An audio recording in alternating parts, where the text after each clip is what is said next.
Everyone, I have a very exciting announcement to make in this video. I am so glad that you're here today to join me on my channel, Heather Travels. I apologize in advance for the sound of snowblowers in the background. We had a blizzard last night, an actual blizzard warning, and there's, I think, was supposed to be between 8 and 12 more inches of snow on top of the approximately, I don't know, 30 some inches of snow we had already. So we have a lot of snow here in western Wisconsin, and it just keeps coming. But we're going to escape all that. I have a trip announcement to make for you today for our spring break trip, which is coming up our spring break is in 3 weeks. I am waiting to post this video until we are actually gone. So by the time you are watching this video, when you are watching this video, if you watch it right away because you subscribe to my channel and you get notifications right away, or if you're watching it after that, if you're watching it right away, the day I post this video, we will actually be on our vacation. If you're watching it later, then that will have been in the past. But anyway, so you probably want to know where we're going. We're super excited. It's a little bit weird when I have to book things last minute like this, which in the past few years has been happening more and more because I end up having to wait for our tax refund. And if those of you who have kids are probably aware that a few years ago, the IRS started making basically parents of kids, anyone who has the earned income credit or the child tax credit, have to wait. So even if you filed your taxes like at the end of January, like I do, they make you wait like a month before they actually give you your refund. And so that's been kind of cutting it last minute. I remember when we were going on our Disney cruise in 2017, when I called to make some changes or whatever with Disney Cruise Line, the representative that I spoke to, the cast member, said that they were getting a lot of calls from families who had to cancel their cruises. I think that's what happened with me. There was this whole thing with Megan's show, but also I had to cancel the cruise we were on because I couldn't make the final payment by the deadline. And then I had to rebook once we got our tax refund, which again was only like 3 or 4 weeks before we went. So it's a problem. But anyway, that's kind of what happened here. And one of the drawbacks to that is it decreases your excitement and looking forward to time of the vacation, which actually science proves is one of the benefits of taking vacations, is actually looking forward to when you get to go somewhere. So that time has been crunched for us, but we're still super excited. So where are we going? We are going to Disney World in Florida. And at the time you see this video, like I said, if you watch it when it first comes out, we will already be there. I believe on the day that I'm posting this video, which should be March 17th. Happy St. Patrick's Day. That was a horrible accent. I can do an Irish accent, but that was not it. We should be at Magic Kingdom that day. That's what I have scheduled for that day. So I'll just give you a quick overview of what we're doing. We are going to fly down. We're actually going a Thursday to Thursday. Our spring break obviously is, the weekend and the week in between and the weekend after. But airfare was really expensive to fly on the weekend. Friday, Saturday, Sunday was much more expensive to fly on those days than it was to fly, in a midweek day. And that's something I talked about in my How to Save Money on Your Vacations Travel. I'll put a link up there. Is trying to fly midweek. Tuesday, Wednesday, Thursday are better because your rates are always going to be lower. So also, I wanted to have a little recovery time when we came back. I didn't want to be coming back on Sunday and then, like the kids have school and I potentially have work the very next day. So that's hard. You really kind of want a day or so to recover, if you will, from your vacation. And the main thing I mean with that is laundry. You need time to do laundry when you get back from vacation. And also just, flying and traveling. And especially if you fly overseas, you're going to have jet lag and you need a couple of days to recover from that. So couple other places I was considering for this vacation. Well, there were a few things. We definitely wanted to do something Disney. We were very, not disappointed, but when we took our Royal Caribbean cruise on Mariner of the Seas, we just didn't like it as much as like our Disney cruises, and we missed Disney. So, because it's been now, it'll be 2 years since we last went on our Disney cruise, and it's been, by the time when we go on this trip, it's going to have been 4 years since we last went to a Disney park, and 7 years since we last went to Disneyland. So we were really missing the Disney experience. So we definitely wanted to do something Disney. I was considering Disney World, Disneyland, Disneyland Paris, and a Disney cruise. I took all of those into consideration and priced them out. Was really going back and forth. And I'm going to talk about why I picked the one I did in another video that's coming up. So watch for that. Why did I pick Disney World for this vacation? Okay, so I'm just going to give you the quick details about this vacation. We are flying down. We're actually going to go up to Minneapolis the night before and stay in a hotel because I got us a very early morning flight on Delta. So we're flying down on a Thursday morning, and we will be flying back late in the day, like late at night on the Thursday following. And again, I got us a hotel in the cities because I don't want to be driving back because I would have gotten home at like 2 o'clock in the morning, and that makes me nervous that I'd be too tired to drive. So anyway, we are on nonstop flights. Check out my video about booking flights for why I think that's important. We're on nonstop flights. I always really try to get nonstop flights if I can. It shouldn't be an issue flying from Minneapolis to Florida ever. You should never have trouble getting nonstop flights for a good price. And we are staying at Pop Century Resort. This is my first time staying at a value resort. This is actually my first time even visiting a value resort, which you can hear more about in my video on Walt Disney World Resort hotels. And I'm excited about it. We were a little apprehensive when after I went back and watched Tim Tracker's videos on his resort tours, and the one that actually kind of appealed to me even more than Pop Century for a value resort, I needed to go with a value resort for price for this particular trip. But the one that actually appealed to me even more was All Star Movies, and Pop Century just had a total renovation of all their rooms, and so all the rooms there are done and have been renovated. I'm not keen on the hard floors. I personally don't like hard floors in a hotel. I think they're cold, they're noisy. They say they're cleaner, but I really don't think they are. I've actually seen hard floors in my doctor's office where they've replaced the carpets with hard floors that are filthy and disgusting. So the floor is going to be as clean as you clean it. It's not. And I personally think that vacuuming is way easier than sweeping and mopping. So I'm going to bring my slippers. I have travel slippers because I do not like walking on a bare hard floor at all. I prefer carpet in my bedrooms, for sound and comfort and warmth and all that. So I don't know how that's going to go. I asked Morgan about it, and he said they just stayed at Pop Century. He and his family stayed at Pop Century in November, and I asked him about it, and he said they didn't have any issues with noise or the beds. So I'm hoping that'll be the case for us too. But anyway, other than that, I think the room renovations at Pop Century look really nice. I'm glad they went up to queen size beds. Otherwise, I would not have stayed in a value. We cannot stay in full beds. Ideally, we would each have our own bed. Me, my 22-year-old, over 6 foot tall son, my 14-year-old daughter, and he'll be 11 when we go, my 11-year-old son. Nobody wants to share a bed, okay?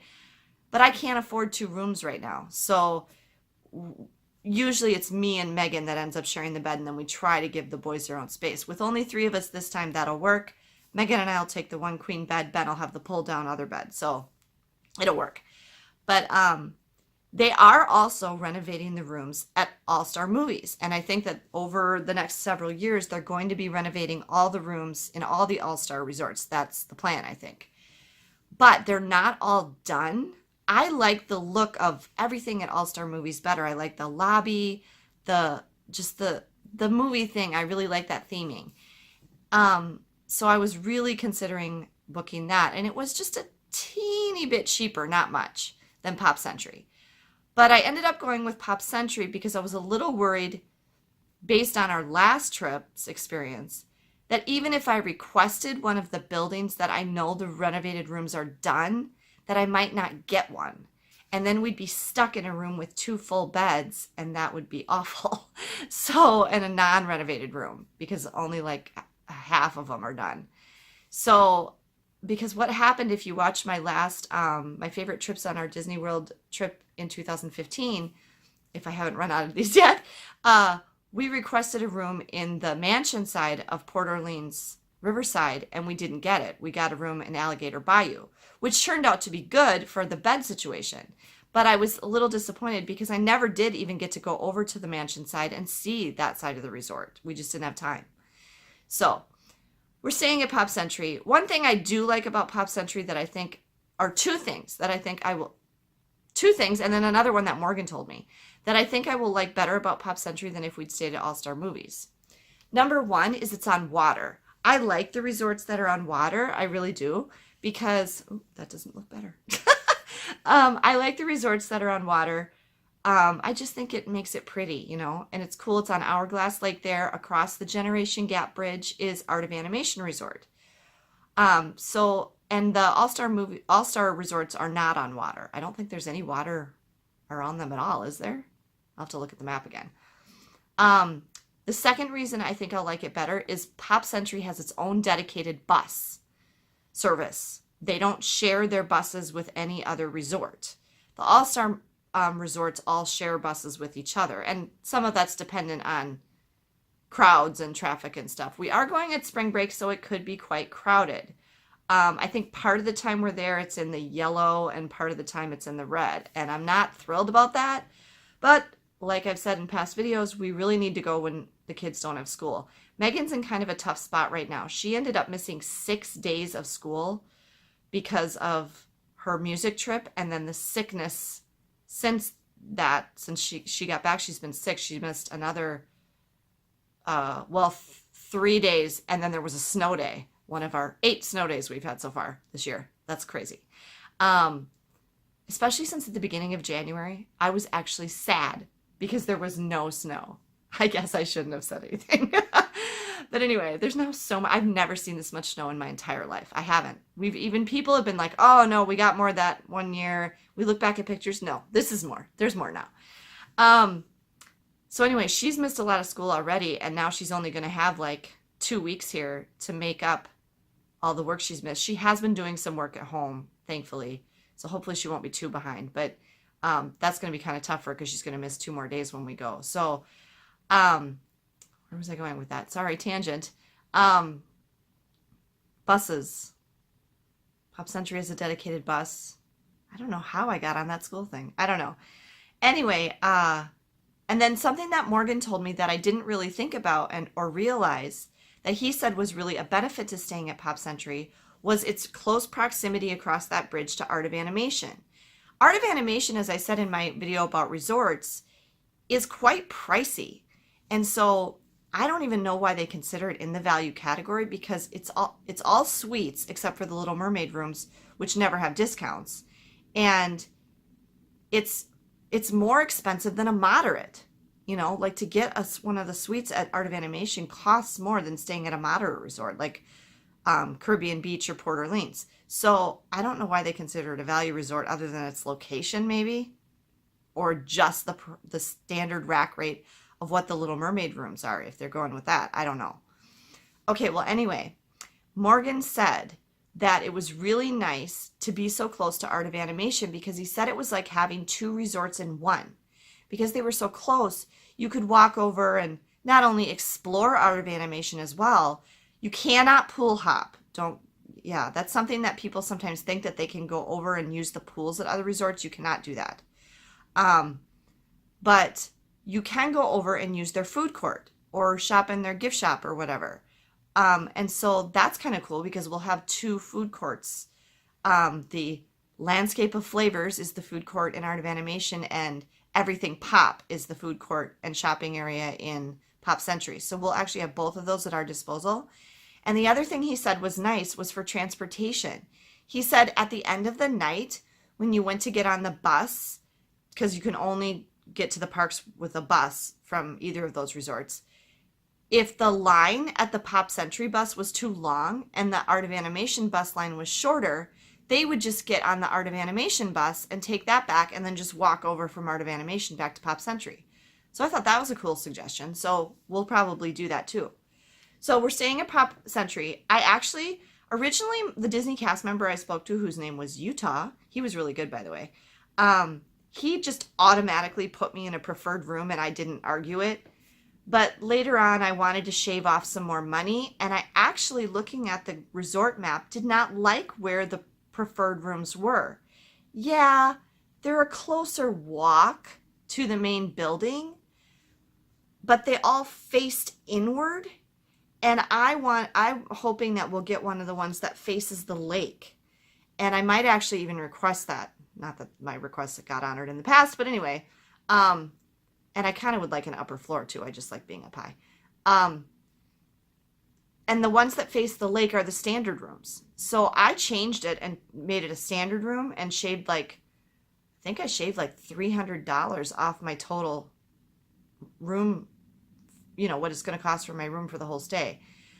And I don't think that the proximity is necessarily, we don't mind walking. I mean, it's not that big a deal. So, maybe at the end of the night I might say something different, but I've never found walking to or from my room is that big a deal. I don't know. Maybe but even if I had little kids, I'm going to be pushing them in a stroller anyway, so who cares? But I don't know. That's where we're staying. Right now we have it scheduled for 1 day at Hollywood Studios, 1 day at Animal Kingdom, 2 days at Magic Kingdom, and 2 days at Epcot. I really feel like you need 3 for Epcot, but we might be able to kind of squeeze that in, because when I went to buy my tickets, which I will also talk about in another video coming up, if I haven't already mentioned it, I'm going to do another one on how I saved money on this trip. It was only $56 more for all 3 of us for our tickets to go up to a 6-day ticket to an 8-day ticket. So even our arrival and departure day, if we want to, we can go into a park. I did just get base tickets, which allows you 1 park per day. I did not buy the park hopper. I used to get the park hopper, but now I don't know. I don't feel like it's necessary, and I'd rather just stay in the 1 park. I can see how if you travel in times of year when it's super, super crowded, or if you travel when it's super, super iffy weather, like in the summer, when there's a lot of rainstorms, you might really want that park hopper. Or if you're going for a shorter time and you need to get more than 1 park in a day, which was the case on Morgan's last trip, I know, then you need the park hopper. But because we're going to be there, we'll have a full 8 days to work with, really. I don't think we need it. When we go on our flight down, we're going to be there by lunch. And on our flight back, we're not getting on the plane till like 9:30 at night. So we'll have that whole day that we could go into a park or not if we want to, since it was only $56 more. And I bought my tickets from Undercover Tourist, which I'll talk about in the upcoming video. I ended up getting the 8-day tickets for still over $100 less than I would have paid for 6-day tickets through Disney. So I don't feel bad about it. I don't feel concerned. And if we don't go on one of those days and use all 8 days, I won't be upset. So my main goals for this trip are to kind of relax and not be rushing, trying to do everything, which I definitely feel like we did on our last 2 trips to Disney in 2009 and 2015. I am making it kind of a priority thing. My priorities, first of all, are to get to eat what we want and to get to see the new things that are different that weren't there when we were there last time or that we missed last time. And we have actually a list. We keep it updated. I have it on my computer of what have we not done yet that we really want to do. So for this trip, that will include in Magic Kingdom, there's nothing.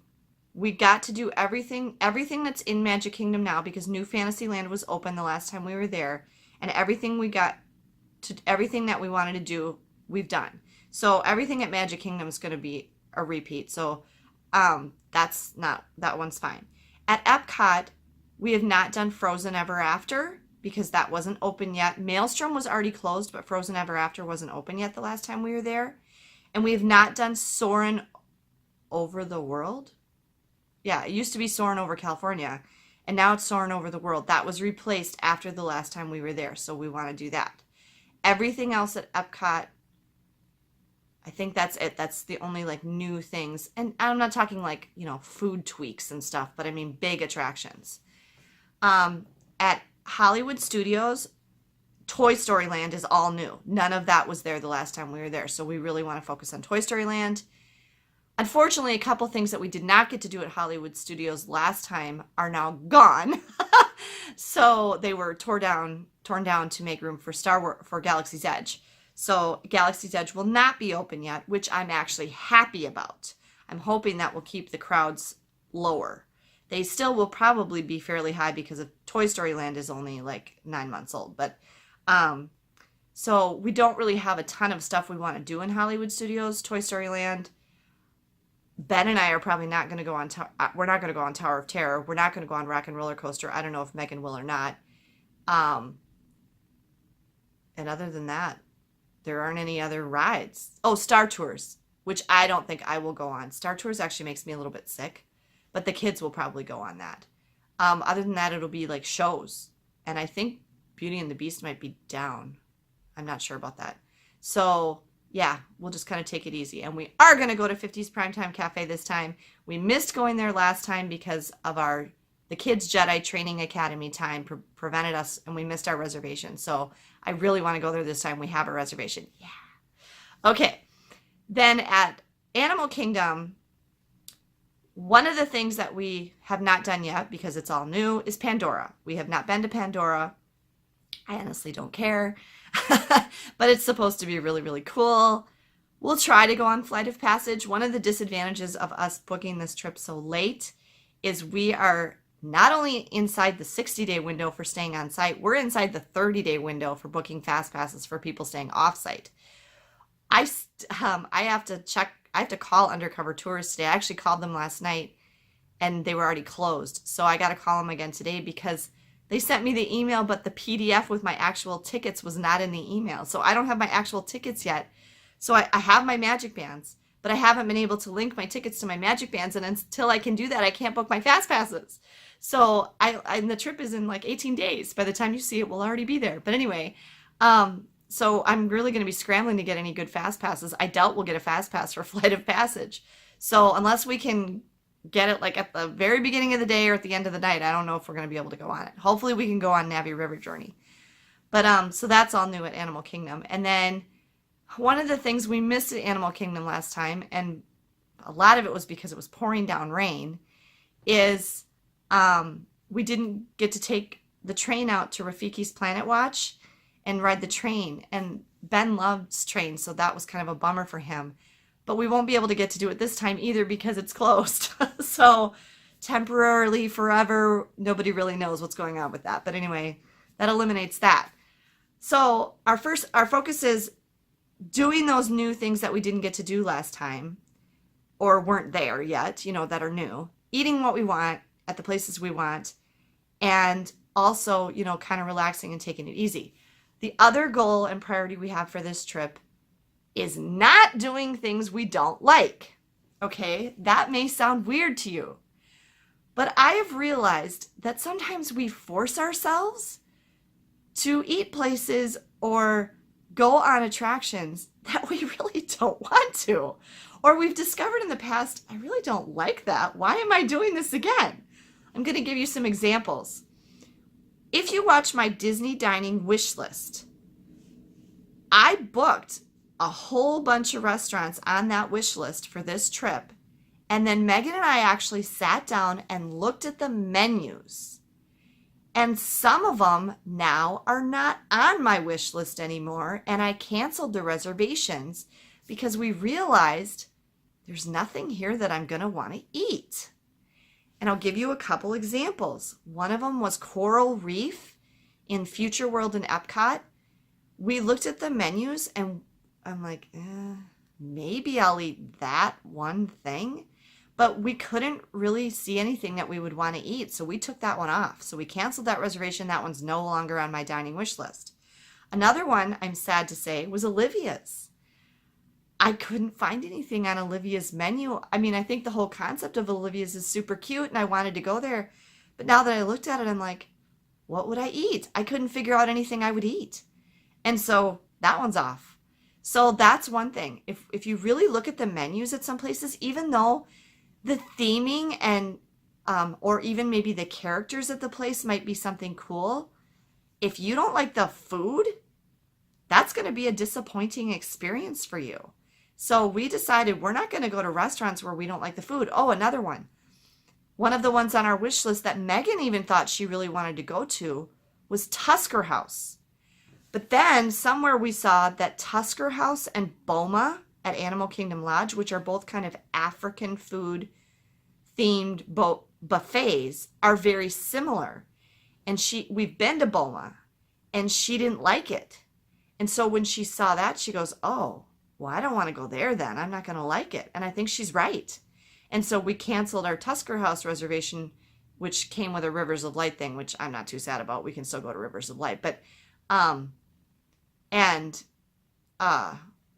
decided that's not on our wish list anymore either. But then she did look at the Yak and Yeti menu with me, which was on my wish list. And she said, no, I would like to go there.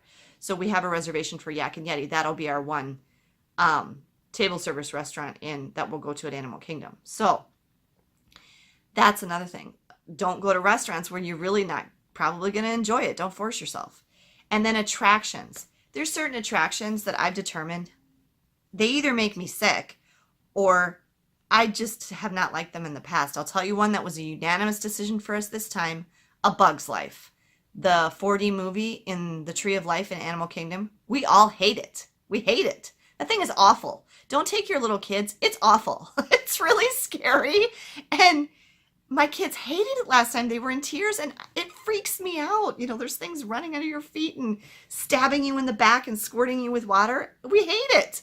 I don't know why Disney has that thing. I think another one that was kind of like that was sort of universally hated, and thank God they finally closed it, was Stitch's Great Escape in Tomorrowland in Magic Kingdom. Thank you. They got rid of that. Good. Don't bring it back. Nobody liked it. So that's something else. We're not going to make ourselves go on attractions that we don't really want to. Like, for example, I know now that Star Tours, I don't feel so good after I go on Star Tours. So you guys go ahead. I'll be fine. I'll wait here. I'll eat a Dole Whip or something while you're going on. Oh, I guess I can't get Dole Whip in Hollywood Studios. I'll eat something. I'll have a pretzel. And then, you know, like Rock and Roller Coaster, I know I wouldn't like because after I had kids, I lost the ability to go upside down.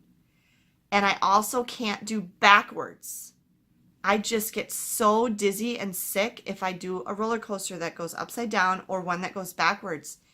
And then I'm out of it. I don't feel good for like a couple hours after that. So I won't go on those rides anymore. Even at water parks, I don't want to do the family raft rides anymore because inevitably I sometimes end up being, if it's just me and the kids, I'm the heaviest person in the raft. And so when you're the heaviest person always ends up getting spun around going down and you end up being backwards. And I get sick when I'm going backwards. And so I won't do the family raft rides anymore at water parks because I know that that's going to happen to me. And so we stick to the tubes where I'm either by myself or we're in a two-person tube and I'm at the back and that thing can't, you know, you're going forward. You're not going to turn. So, but so that rules out for me Expedition Everest, which the only time I went on it one time. I screamed my head off the entire time. And because it goes backwards. And Rock and Roller Coaster I'm not going to go on because it goes upside down. So I'm not going to force myself to go on something that I know isn't going to make me feel good or that I don't like. So that's kind of our priorities for this trip. And that's also advice to you. You know, you're going to have a better time if you do what you want and don't do what you don't want to do. So that is our exciting trip announcement that we are going to Disney World very, very soon. And we are there when you are watching this. So you can look forward to a whole bunch of Disney trip videos. Yeah. I'm going to make a daily vlog. I'm making 2 more videos about the trip before we even leave.